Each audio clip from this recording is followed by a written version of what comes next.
សួស្តីបងប្អូនគ្នាថ្ងៃនេះមកទស្សនាអាយដលយើងពិសីគាត់យកកូនចានមកធ្វើជាបាក់ភ្លេង PS អត់បងប្អូនតោះទស្សនារបស់គ្នា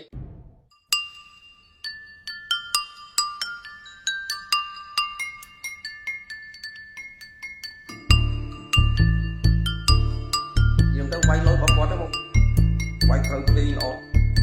ហើយវ៉ាសឹមចានទៅតាមស្ដាប់មកចង់រូបញ៉ាវ៉ាសឹមស៊ីនវ៉ាសឹមស៊ីនគេប្រើភ្លេងឧបករណ៍មែនតើគាត់វាយពីចានយល់ណាពេញចឹងដល់នៅទឹកចិត្តនេះចូលចិត្តផ្នែកពួកវាចានភ្លេង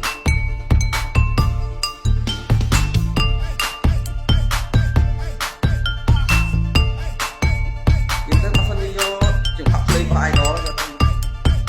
មិនភ្លេងបន្ថែមមករូបយើងណាភ្លេងស៊ីទៅ